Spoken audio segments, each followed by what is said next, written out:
A 19-year-old Irishman named William began studying physics and computer science at a university in Belfast, Northern Ireland. While he was certainly smart enough to complete the 4-year degree, after 1 year of being in this school, he decided to drop out because he felt like this was not the path he wanted to be on. And so he decided he would pursue what 2 of his siblings had gone on to do, which was to become a school teacher. And so William applied to a 4-year teaching college in Newcastle in England, and after he was accepted, he flew to England, he got set up, and then he began his studies.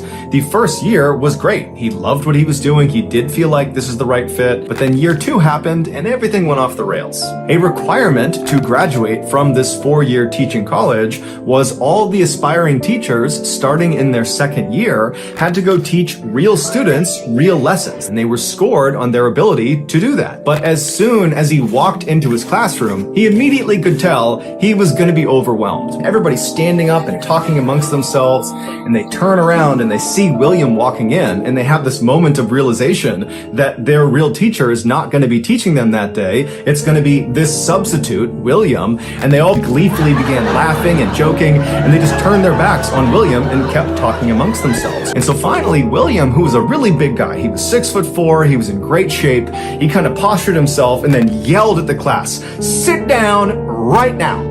And so 99% of the class goes quiet and sits down except for one kid. It was this 15-year-old boy who was at the back of the room, and he was standing up defiant with his arms crossed, staring at William with a smirk on his face. And so William ran up to this kid in the back of the room, and he gets right up in his face. He's like, "Get out in the hall right now!"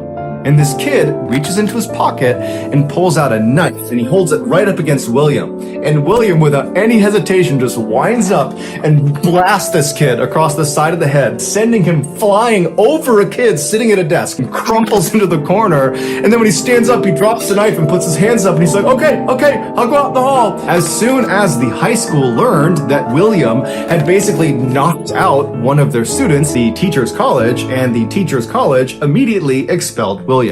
And so now William is suddenly jobless, and he's kind of lost again in the world. So he decided, what the heck, I will do the thing that I've always wanted to do. And that was stage acting. And so he went and auditioned with a local theater company in Belfast. He was accepted into the theater troupe. And then 4 years later, he was discovered performing on stage by a Hollywood filmmaker. And they cast him in a movie, and the rest, as they say, is history. William Neeson, better known as Liam Neeson, would go on to star in dozens of huge movies and TV shows, and he's probably best known for his epic role in the movie Taken, where he is this CIA operative with a particular set of skills, and in this movie, he punches a lot of people in the face, just like when he was a teacher.